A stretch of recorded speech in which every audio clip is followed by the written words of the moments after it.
Hi guys, welcome back to a brand new video. I promised I would do this for a while now. We are going to debunk the party switch / Southern strategy, why the parties never switched in 1964, like all the Democrat historians like to claim. But we're going to start here. We're going to go back in time and explain the long transition of how the South became Republican from all the way back in 1928. Now, here's the deal. Republicans were already doing better in the South in 1928. Starting in 1928, Herbert Hoover won 89 Southern electoral votes to Al Smith's 64. Then in the 1930s, FDR's New Deal gave both poor Southern whites and poor Southern blacks government benefits. That is when black people then became a majority Democrat group, not in the mid-1960s like everyone claims. FDR was the far-left Democrat, and he also was a racist who put KKK member Hugo Black on the Supreme Court, put alleged KKK member Harry Truman on his ticket, and who put Japanese people in internment camps. Eisenhower did even better during his presidential runs, winning 96 electoral votes worth of states in the South. He was also the first Republican to win Louisiana since Reconstruction. A lot of this had to do with the South having an industrial boom as it became more supportive of free markets and less willing to accept government benefits. And Eisenhower was not a racist. He sent the National Guard to help the Little Rock Nine while desegregating a school in Arkansas when lifelong Democrat Orville Faubus would not integrate the school. And also, if the party switched, one would assume that the Deep South would have switched first. This is untrue, as Texas, Florida, and Upper Appalachia showed signs of trending Republican long before the 1960s. Then, in 1964, when the supposed switch happened, the Civil Rights Act of 1964 passed, mainly due to Republican support. In the House, 80% of Republicans and 63% of Democrats voted yes,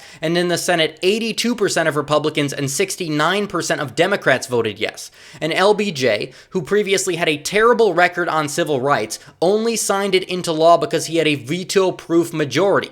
And when he signed it into law, he said, "I will have those N-words voting Democrat for over 200 years. And two senators notably opposed the Civil Rights Act, leading the filibuster against it for 60 whole days. These senators were none other than Robert Byrd, the former KKK Grand Cyclops and the mentor of Hillary Clinton and Joe Biden, and Al Gore Sr., the father of 2000 Democratic nominee Al Gore. And only two members of those 535 in Congress in the 1960s, which is less than 0.4%, switched Republican.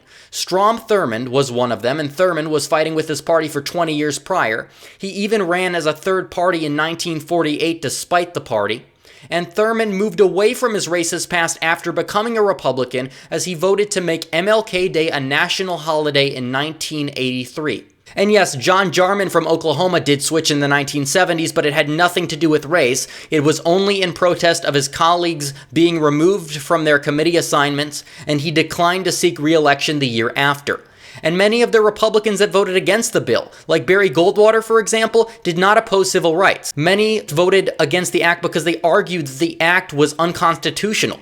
Goldwater eventually became the Republican nominee in 1964. Now, Goldwater wasn't really a conservative. He was more of a paleo-libertarian, and he was not a racist either. He was just a weird candidate that the GOP put out there knowing that they would have lost anyways. They also held their primaries in different states that year, and MLK even said that Goldwater was not a racist. Goldwater was half Jewish and voted for the 1957 and 1960 Civil Rights Acts, which Lyndon B. Johnson voted against, and Johnson actually used this against Goldwater while campaigning in the South for re-election. Now, the South was being screwed over economically by the Johnson administration, and that, coupled with Goldwater's vote against the 1964 Civil Rights Act, was enough for the Deep South to come out and vote for him. Still, this does not indicate a party switch or Southern strategy. The Republican Party still overwhelmingly voted for the Voting Rights Act of 1965, which gave black people in the South the right to vote.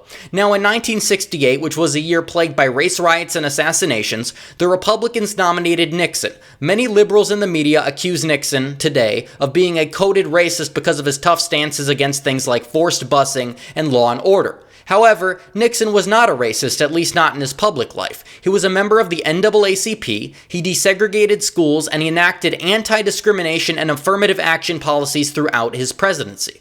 Nixon's tough talk on forced busing was not necessarily an appeal to the South. The majority of the country, including white Northerners and also a majority of black voters, opposed forced busing. And Nixon, even though when he became president, he did support busing during his presidency. Now, Nixon's tough talk on law and order had nothing to do with the South. His talk mainly had to do with the white hippies and drug addicts during the peace movement surrounding the Vietnam War. His talk did have a bit to do with the riots as well, but mainly negatively impacted northern cities such as Detroit and Chicago, and the black communities in there in particular. The riots were destructive, and calling for a return to law and order is not a dog whistle, it's a reasonable solution for many Americans. In fact, the Southern strategy fallacy can easily be debunked by the fact that Nixon lost the South in 1968 to third-party Democrat George Wallace. Nixon wrote this in his memoir that he did not even want to campaign in the South because he knew that he would have to compromise his integrationist beliefs to do so. Now, Nixon did win the South in 1972, but he won every state in 1972, so a Southern strategy would not make sense there either. And by the way, Ford lost the entire South to Jimmy Carter in 1976, and Reagan did worse in the South than anywhere else during his 1980 landslide victory, losing states such as Georgia and West Virginia. Bill Clinton did very well in the Deep South in 1992 and 1996. He won Georgia, Arkansas, Louisiana, Tennessee, Kentucky, West Virginia, Florida, and Missouri. And Republicans didn't even have a majority of seats in the South until the 1994 Red Wave election, and in fact, Bush in 2000 was the first Republican to ever rely on the South for victory, and did so based off of evangelical Christians. The South has continued to trend red to this day, and by doing so it has gotten less and less racist. The South has also focused on more religious issues, and the GOP taking a pro-life stance, and among other things, has only helped them do much better in the South than before. The Democrat Party, while left to the GOP economically back in the day, but arguably right to it socially, has moved far left since then on social issues. This is undoubtedly part of the reason why the South has moved right. The original Bible states out west, like Utah and Wyoming among others, have stayed consistently red states for the most part since they entered the Union. Another anecdote countering the party switch narrative is that some counties in Appalachia have never actually gone blue in presidential elections. The bottom line here is that many of the racist Democrats were simply puppets who stayed with their party's establishment as their party changed, not the Republican Party. And that same establishment gave us other puppets such as the Clintons, Joe Biden, and Barack Obama. And now, I would like to talk about a different strategy that actually existed. Donald Trump used a northern strategy to win in 2016 with his opposition to free trade, and there was nothing racial about it regardless of what the media will tell you. And as for the racist neo-Nazis that the media loves to try to tie to the right wing, many have left-wing views on the economy and the environment. They really are just Democrats who have left the party because of their party's support of open borders. These people still vote for members of both parties today, and polls even showed that 75% of white supremacists endorsed Barack Obama in 2008. Most of these people hate current Republican President Donald Trump for his support of legal immigration, Jews, and Israel. The founder of the alt-right, Richard Spencer, is a self-described Wilsonian progressive who endorsed Tulsi Gabbard for president in 2020. Many more support Andrew Yang for president as well, disproving the fact that the Republican Party is some sort of safe haven for these racist socialists. And that's the video. Everybody, thanks for watching. Please give it a like, please comment down below what you think, and please hit that big red subscribe button so you never miss another video, and be sure to hit the bell for notifications as well. Thanks for watching, everybody. Red Eagle, out.